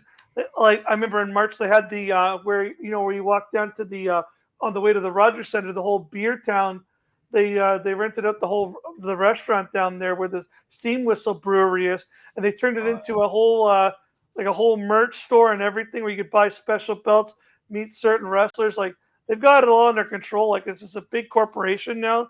At the end of the day, it's just changed so much from what the WWE that Craig watched, where it's more like, oh, Hulk Hogan's gonna slam Andre the Giant, and they're gonna watch a wrestling match. Now it's just it's so money focused, and unfortunately this year, Hogan. I will admit that the wrestling has not been the focus, and it's kind of a bummer for some of the fans that has been a lot of the downfall of the fans being like, where is the wrestling? We aren't getting they're just more focused on, bringing these people in for 3-day wrestling to sell merch, hotels, ticket prices, jump on the airlines, jump on the hotels, package them together, get these people to come for a Friday Night SmackDown, then a Sunday show, and then the Monday show. And that's what they're going to keep doing, because as long as they make this, and at the end of the day, nothing can stop them. So here's another interesting question. Is this good? Well, I would think so. Is this overall good? Just not just for sports in Canada, we'll say, but for the whole city of Toronto. It's going to bring a lot of tourism money in. Do people travel from, like, I don't know about the WWE, right? So is Toronto kind of the main stop grounds for all of Canada? Like, where you see people fly in from Saskatchewan and Winnipeg and Vancouver and Halifax and all that? Oh, 100%, right? Like, wow. Again, the WWE, like I said, for the WWE, of course, Toronto is their home ground. Like they don't come as much as they used to. Of course, they try to make one stop a year, but lately, they've been putting like some premium events. They've had the last two shows that were both pay-per-views here. They had Money in the Bank, and then they ran it back for Elimination Chamber in March here. So they had June the last year, and then right March, where they ran 2 whole pay-per-views with a whole weekend-centric thing. Now AEW, again, they're not as big as the WWE, so they can't quite run that schedule, but they are trying to do some shows in London, and they're doing shows around like Brampton, London area before their show on Sunday, before their show here. And I'm assuming it's going to be a big show, as I think Chaz, you might know who Edge and Christian are back in the olden days of wrestling. They're going to be tagging up once again to be wrestling at AEW. So it should still be a good crowd, but I'm just wondering, when you put on that Brock Lesnar, they even know that controversial name, going back to that whole thing we talked about a few months ago. At the end of the day, he's a marquee name. The fans have been craving to see him. I'm just wondering how much that's going to take away from the show that AEW is trying to put on in Toronto. Well, Craig, how are you feeling about all of this? Do you think these are some good decisions? Do you like these moves, or like what are your thoughts? I haven't been up with it, but I kind of understand what Lane's saying. It's just it's just 2 big leagues, right? And WWE has always led that in wrestling, in my books anyway. But there's always ECW, and there's always been others that rival them, that sort of have that secondary wrestlers. But I think it is time we move on, and we'll move into some Canadian football back again a little bit before we get into before we get into some Leaf news. Sorry, we were originally going to go over a bunch of different defensive positions, but I want to tease you a little bit. Ooh. We're just going to go over the linebackers. I'm going to save the rest of the defense for a live show because I want some live reaction. So these are my top 10 linebackers in order in the Canadian Football League. I'm going to have a very unpopular opinion at number 1, Micah Alway. I think this guy's a dog on a bone. I think he's the best linebacker in the league. Number 2, Wynton McManus. Ooh. Number 3, Tyrese Beverett. 4, I'm going to say 4 and 4B. Adarius Pickett from Ottawa and Katsantonis from Hamilton. Pickett's more of a, I'm going to run across the field and run you over. Katsantonis seems to be able to make a big interception as a big play, even as a linebacker. The next one here, number 6, this is a guy that Thurman for the Riders. He does not get enough credit for how good he is. No one talks about him. He's a top 10 linebacker, in my opinion. Number 7, Niles Morgan. Not Niles Crane, Mr. Moore, but Niles Morgan from Edmonton. This guy is... Him and Nick Anderson are the 2 you're building this defense around. Nick Anderson's been hurt for a lot of this year, so that's why Niles Morgan goes in this spot. Number 8, I'm going Cameron Judge back in Toronto. Yeah, I know he's older, but it's got a couple interceptions, couple sacks, couple tackles for a loss. He's leading all Canadians in tackles this year. He's one of the only ones on special teams in Toronto that knows how to tackle. He's one of the best linebackers in the league. Number 9, Darnell Sankey from Montreal. Sankey has had a bit of an off year this year, in my opinion, but I'm just waiting for him to have an explosion game. Even him as an off year is towards the top in almost every statistic for linebackers. Number 10 is the big surprise in Tony Jones. Guy in Winnipeg that no one was expecting much out of. You look at his numbers, he's in the top 10 in everything for interceptions, for tackles for loss, sacks, for linebackers. Those are my top 10, and I'm sticking to it. Oh, boy. Oh, you're saying, oh, boy. What's wrong, Grumpy Pants? Well, the Argos aren't number 1. Yeah, Winton McManus is great. And you know what? Yeah, I'm sorry, but if he stayed healthy all year. Winton McManus is not just the best linebacker in the league. He is one of the few franchise players in the league. Since Chad Kelly is out, and even arguing Chad Kelly's in, he's a franchise player for the Toronto Argos, for MLSE. He is a franchise player in the league. You can tell by even just watching the commercials on TSN. By the way, we're not sponsored by TSN, but we could be. You know, we both the big CFL commercials. Who's on it for the Argos? Winton McManus. Okay, Mr. Toothpick is a leader of this franchise, is a leader in the league. I get on paper by skill, Alway will be right up there with McManus, but Alway is not, in my opinion, a franchise player for BC. Probably disagree with you 1,000%. That linebacking core in BC was DO double dog poop until they brought in Micah Alway. This guy doesn't tackle to stop you. He tackles to put you 6 feet in the dirt. And that's why, in my opinion, he's the best linebacker in the CFL. He is a complete animal, and he does it well managing to stay healthy. I love Winton McManus. If we were going on who had the best personality in the league, Winton McManus is number 1 in every category. But he's had he's injury prone. Let's be honest. He's been banged up all year. Where Micah because he's doing everything there on the Argos. Micah Alway leads the league in tackles, leads the lead. He's right on that board. Picture Sam Bennett as a linebacker, and that's Micah Alway. He does not get the credit he deserves. I think he's definitely the top 3 best linebacker in the CFL right now. Going into the year, I would just flip both too, personally. But going into the year, Dan, I would have agreed with you that Winton McManus is the best. And truthfully, I would have had Thurman a little bit higher than I do right now. But I look at right now, Micah Alway.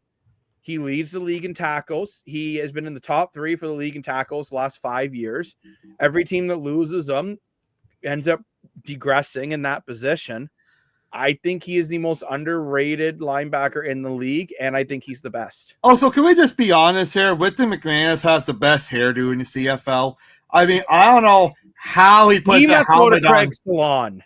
I don't know how he puts a helmet on that head. That's a talent itself. And he walks around with a toothpick all day without getting a sliver. That's impressive, too. The other thing I gotta say is, I understand he's not number 1 anymore just because of his age, and maybe my Argo blinders are on a little bit. But you said yourself, Jacob, if Nathan York doesn't win Best Canadian Player in the league, you think Cameron Judge could very well win it. I don't know how you could say Cameron Judge is the best Canadian in the league and only have him at 8th. Dan, I'm going out 8 out of like 40 linebackers. That's still very impressive. No, you said your top 10, right? I don't know. Yeah, he's in my top 10. I don't know. I just don't know how you have him as best Canadian and then have him 8th in the list. That doesn't make sense to me. Makes perfect sense to me. He's a very good linebacker, but at the end of the day, he's not even the top linebacker on his own team. Well, I get it. I have Winton McManus, who should be the best in the league. You also have Cameron Judge leading the league in tackles. He's way up there in 102. He's right up there. But Lane, how are you feeling about Castantonis at 5? Yeah, he's a really good player. He's been really. But how do you feel me putting him mid-pack in the top 10?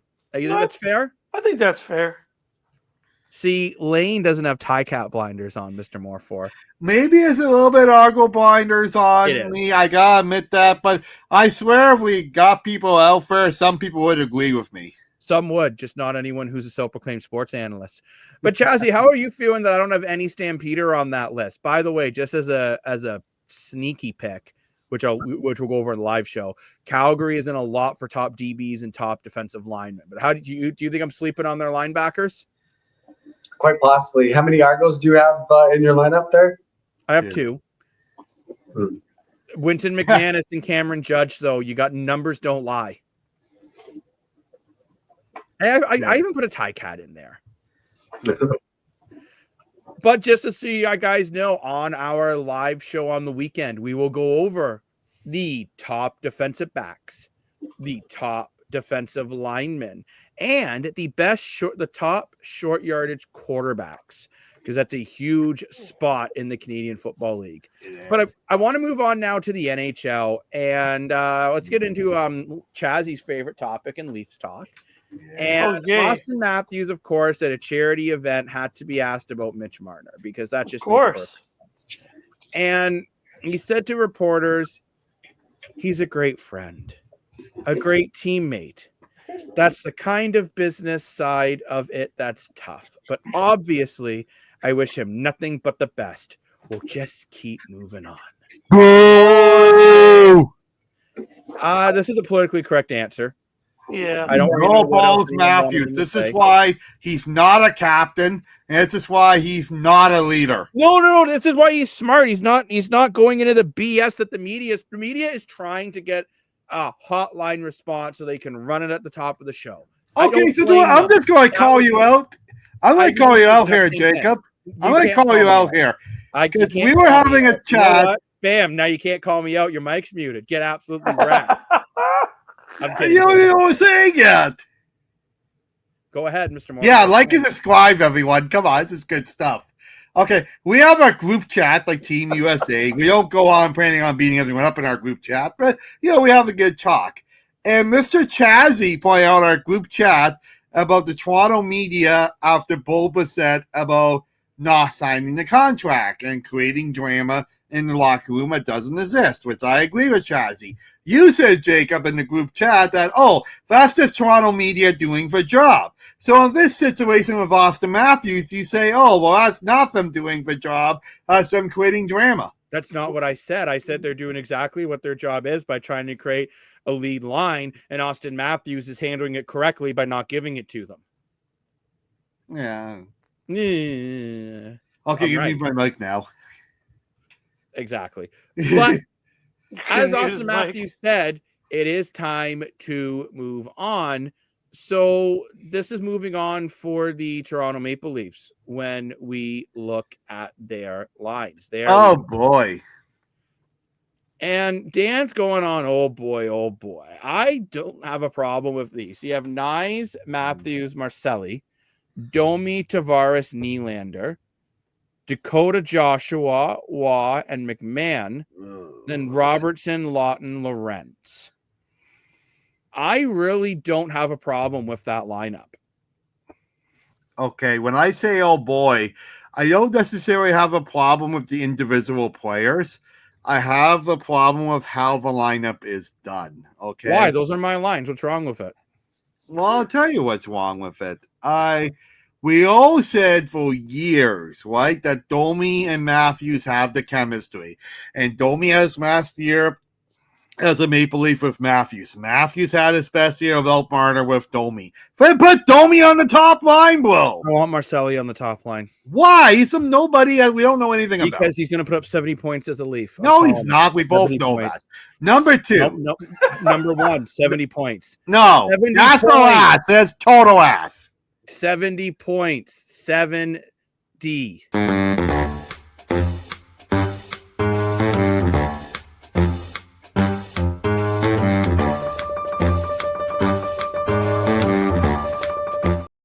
Can't complain about the bump more for when you called for it. 70 I'm not complaining. I'm doing the dance. Lane, do you agree with me? He can get 70 points. I agree, Gas. Chazzy, 70 points. Gas. Or ass. You're saying ass. You agree with more for. I don't know why you guys don't think why you guys are so against this bloke. Well, the math doesn't make sense. It does make sense. You're putting him with one of the best goal scorers in the NHL. Okay, he's lucky to get 50 points in Phoenix. What makes you think he's going to get 70 in Maple Leaf land? Because, again, he's playing with better players. Okay, who did he play with Phoenix? Keller, one of the most underrated players in the league. Clayton Keller is not Austin Matthews. His best year was only 2 years ago when he put up 57.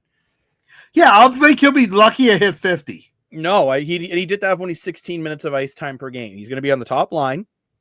No, he's not. Maybe on opening night, he'll be on the top line and he'll be cute and we'll sign off the jersey and everything. That's fine, but he's not going to last for the whole season. Yes, There's no way. There's no way. William Nylander is another 40-goal scorer, and he's still going to put up 70 points. Let me finish my point. No, let me finish my point about the order of the players, okay? Okay. You have Domi. Gas or Ash? Should I mute his mic again? No, I'm kidding. Gas. Oh, go. Okay, thank you. You got Domi. I'm not muting my mics. That's what I was trying to call it. You have Domi on the top line. I think Domi will very well hit 60 points this year on the top line. Then, on the second line, you have Bobby McMahon, who was a 20-goal scorer and will easily hit 25 goals playing beside JT at the 6. And I think you really have to give it to Nick Robertson. I've been on Nick Robertson since the Island started, but he did sign here for a good contract of $1.8 million. I think he easily could have got 2.5 in the open market. He took less money, another one-year deal. This is a make-or-break year to see if Nick Robertson is going to be a long-term Maple Leaf or be another goodbye person. Nick Robertson needs top 6 minutes, and he needs power play time. So play him on the opposite wing. No, you think I'm nuts about Marcelli. Max Domi has only got over 50 points once his entire life, and it was with Montreal. No, he did it with the first year in the Maple Leafs. No, he did not. He had the first year of the Leafs, he had 47. He had 49 1 year.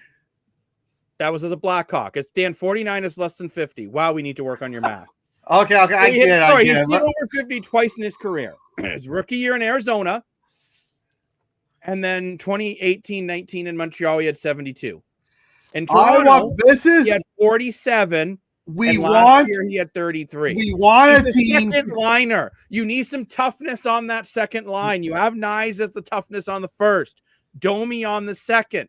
It's common sense, which I know isn't common for a lot of Leaf fans. And I'm admitting it. I'm a Leaf fan. We freak out over nothing. But this team is better without Marner. It's deeper. Remember, this is without having Yarncroke or Kempf in this lineup right now, the way I've laid it. Yeah, 100%. And I want to add, I still think, even though it's going to happen at the last second of photo finish, I still think there's going to be a trade. I don't think there will be until around the new year. I think it has to be a trade. I think the trade will happen in preseason. No. I think you have to move Yarncroke and Kemp. Why do I keep them with salary cap? You're not going to play them. Because no one watches them right now. You wait till deadline and they come in and out of the lineup. I don't know. Look, for all we know, Robertson has been inconsistent. He might not work. You need someone there. Give Robertson top line minutes and power play minutes. Line? No, top 6. Sorry. Top 1 minute Dan goes on that Nick Robertson's the worst player to ever touch ice. Now he wants him on the top line. Well, no, I meant top 6. Give him top 6 minutes. Even top power play minutes. No. He's going to hit 20 goals. He can hit 20 goals on the third or fourth line. No, he can't. He's proven year and year again he won't do it. I think Marcelli's a great third-line player, but that's what he is. He's a third-line player. No. I think the Dakota Joshua is a great third-line player. I think that Chris Wood's a great third-line player. You basically gave up a franchise player for a third line. Well, Dan, Nick Robertson had 15 goals in 69 games. Great number. There's no reason why you can't tell me he can't hit towards 20 if he plays all 82. With the minutes he got. What did he get? 7 minutes? Sprinkle a little bit of power play on there. He's averaging about 9 minutes. So get him up. Yeah, I guess no way. Get him up to about that 12, which you're going to see because you're not going to see Marner and Matthews play half the game anymore. Someone has to step it out without Marner in the lineup. And as much as I don't like him, I think Nick Robertson will be that guy to step it up this year. Dan, but that's like saying Florida shouldn't have won the Cup because statistically they have less points. It doesn't matter. Well, that's what I'm saying about Domi. That's why I'm getting Domi more ice time because Domi's going to be the one that competes with Florida and Boston's top line. On your second line, so there's physicality on both lines. Matthew Nyes is the tank. Max Domi. Maybe put Corey Joshua on your second line then. No, Bobby McMahon's physical. You can put Bobby McMahon second line. No, you want balance. The Leafs have traded Mitch Marner for balanced scoring. That's been the trade-off. So the trade-off has to be to do that. You need to go with the lines that I've worked out. So you have a balance. You just literally copied from Sportsnet and TSN and everyone else. I did not. Most people are saying load up a line of Matthews, Nylander, and Nyes. I think that is completely stupid. I think it's a terrible idea. That is so much ass that all I taste is donkey. No, I'm not even the biggest Shrek fan, and I don't want to be. I don't want to see that much of donkey. But come on, come on. Use your brain. Idea. You need balanced scoring. It's the only way you're going to win. What are your thoughts on this, Lane? We've heard a lot from Dan yelling at me. I'm with you. At the end of the day, it's it's over and he's gone. He's done. Hallelujah. Thank you. Bye-bye. See you later. Go to the craps table. I don't care anymore. No, I agree. This team is – I think they're better. It sounds crazy, but I think you had to get worse to get better. I said this for a while. The Leafs – it sounds crazy to say this. The Leafs were too good. And I know you're going to say, how is that possible? I agree with you. I go back to the Subway analogy. I've used it for the last 4 years. You can't run a sub shop and put all your money in the deli and run moldy buns, run I would like that. You can't run a sandwich. Chazzy likes moldy buns. Chazzy, do you like moldy buns? No, I said I would like that. Put all the money on the meat. Wait, Mr. Morfor. You like moldy buns? No, but I'm saying if I could get more meat, I would just throw the bun out, just eat the meat. You have to eat the bun. It's not a sandwich without the bun. You can't run the drink station that doesn't make ice or pour the drinks. I do get no ice in my drinks. You can't run You can't run the sandwich shop with oil dressing that expired 3 months ago. You can't have cheese that you found at the dollar store. You have to have premium ingredients. You can't have veggies that expired 2 years ago that are rotten from inside. You got to have a balanced sandwich shop. So you've got good deli, a good sauce, a nice soft bun that you can actually bite your sandwich into, a nice cold refreshing drink to wash your sandwich. Buns. You got to have the nice little chips on the side of the brownie for when you got after your sandwich. You got to have all those things. And with Mitch Marner around, the Leafs weren't able to get any of those things. They were just running a sandwich shop with all the deli meat because you had Tavares at $11 million and Matthews at $11 million and Marner at $11 million and this guy at $11 million and the guy working at the coffee shop making $11 million. It was too much money. Now you can actually spread it out. What they've done and what Florida's done is they spread it out. Everyone's spreading out their money. They're getting better defensemen. They're keeping their goalies. Now they're bringing in the forwards, and they still have money that can trade off guys and still bring in a top six forward either at the start of the year or at deadline because they're going to have the assets now. They have extra players. They have extra money. They're doing the right thing. At deadline, they're going to go and get a guy like Marty Necas, which will be the last piece. That's what I'm saying. Just wait, Doug, wait. We gotta be in a playoff spot in order to make a big splash. This is a playoff team with the lineup the way it is. But there's something I'm curious about here, and this will be our final gas or ass of the night.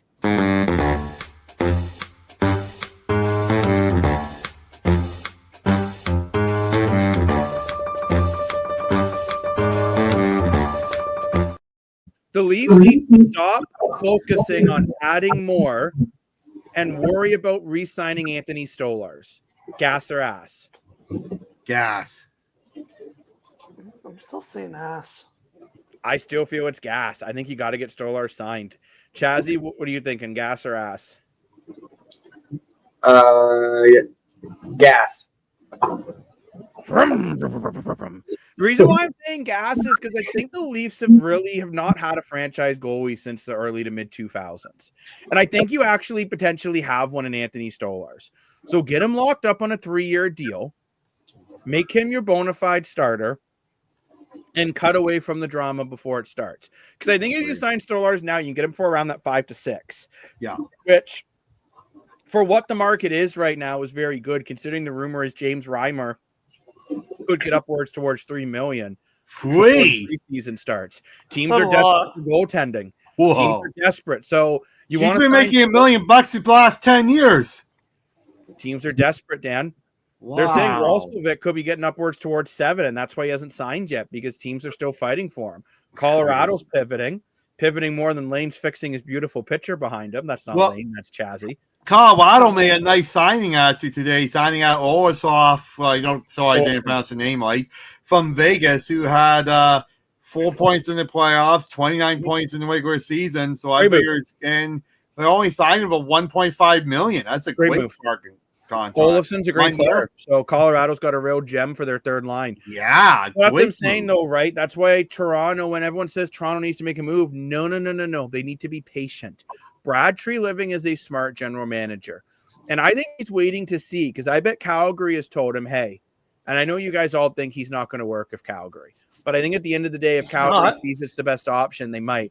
And let's say Calgary by December, they're not going to make the playoffs. That means Nazem Kadri will be on the move.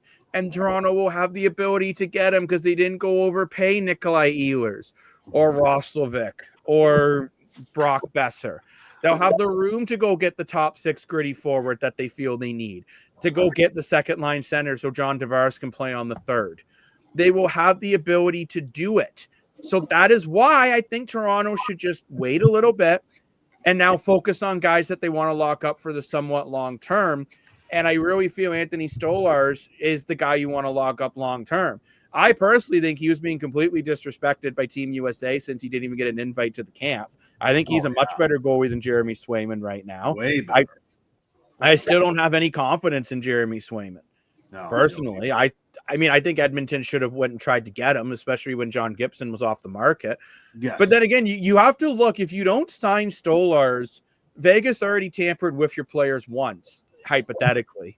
So we know it could easily happen again. You want to get Stolarz done before other teams go, oh, I did not mean to bump you into you at the grocery store that I found out from my secret detective that you shop at. Would you like to play for the Edmonton Oilers? Actually, call me crazy, but I think it could be the opposite thing. I think the Maple Leafs are going to lock up Stolar, and I could see Edmonton calling up the Leafs with Joseph Woll. Oh, here we go with this again. Mizzle play with Joseph Woll. I don't have it loaded in at the moment. I'm sorry, folks. But I agree with everything you mostly said, except for the fact that Toronto can work with Calgary. I think we have a better chance that the Argos and the Ticats players will be singing Kumbaya in midfield on Labor Day than getting along and saying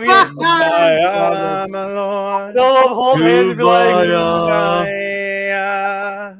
I think we have a better chance of ending the Argo-Ticat rivalry than the Flames and then the Leafs ever making a trade again. But Chasney, what are you feeling about this Leaf lineup that I've been bringing up and about them potentially popcorn popping? Now? Like, are you more seeing my point that maybe they just hold off, or are you put on your hypothetical Leaf fan hat, or do you feel that maybe this team is still looking to make a big splash before the season starts? My hypothetical hat is still on the golf course for you Leaf fans. Oh, ouch. So I have no comment on this. No comment. Ouch. Well, you're no fun. I need to make a womp womp. Womp womp womp. You know what, Chazzy? I'll even give you 10 seconds to think about it. 9, 8, 7, 6, 5, 4, 3, 2, 1. Answer the damn question. The Toronto Maple Leafs have downgraded as the Montreal Canadiens have upgraded going into this year. Oh, okay. You're saying that. What has been the big upgrade by Montreal? Your defense. Who'd you get? That's this big up. I guess you went and got Noah Dobson, but who else? That's a big piece right there. It is a huge piece, especially so playing with. No question. You didn't need to move much. We didn't run anyone out of town, so we're good. Since we're on this, do you think Montreal has to make the playoffs again this year? Like, do you think they made it last year? They got better. they can't take a step back now. I think the Montreal fan base expects them to make the playoffs, yes. So what happens if they don't, hypothetically? They will go on to the next year and get better. But with this I'm calling this, if they don't make the playoff, Martin St. Louis out the door. You went out and got him a really big piece. You can't get worse after bringing in Noah Dobson and giving up nothing. You have to get better. That's why we're anticipating being better. Yeah, I think Montreal's definitely a playoff team next year. And on that bombshell, me as a Leaf fan saying I think Montreal's a playoff team. I agree. Go, but before we go, Mr. Morfor has this good old-fashioned mindset. One thing I want to say just quickly, I agree with Jazzy because don't forget Dobson's going to play with Hudson all year. Hudson looked incredible, and the big Montreal's is going to be better as all those young players are going to have that much more experience in them. So I totally agree. But anyway, on to the mindset now. And as we've been talking about it here, we've been working with CFL Fights Cancer. We did a great interview with them, so definitely check out that interview. And what my mindset was today, since I'm going to be attempting to do that 65-kilometer walk, is that practice makes perfect. And you have to practice at your craft in order to be an expert at it, right? Then I'll be the first person with cerebral palsy to be attempting to walk. And I do practice walking just to keep my bad leg in good shape. So I've been practicing walking the past few days. I did 5 kilometers on Monday, 6 kilometers on Sunday, and just practice gets perfect. Even though I'm never going to be an expert bodybuilder, I'm going to keep practicing in order to do as much of this walk as possible. And, even if you can't donate, just share the video, share the attention. We need to get the message out there. So thanks, everyone, for supporting and listening. Whoa, Chazzy jumped back into his seat like he's Superman. But yeah, make sure you do check out that interview. The QR code is on the entire interview, straight to the donation bar for CFL Fights Cancer. And remember, too, you can click on what team you support as you donate. But I want to say thank you very much for watching today's episode. It's a great achievement that we got through all those topics in under 2 hours. So thank you very much, everyone, for watching. Another great episode, and make sure you are staying locked in as we will be live later today for our Thursday night football preview show between the Winnipeg Jets, not the Winnipeg Jets, the Winnipeg Blue Bombers and the Montreal Alouettes. So I'm the self-proclaimed sports analyst, joined by the one and only Lane Dashing Dashco, Chazzy 7.89, and, of course, Mr. More for your money. Woo! Until next time, we will see everyone back later today. Bye-bye.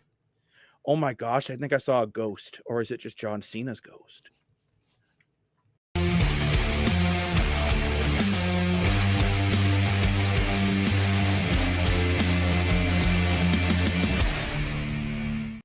Eggs.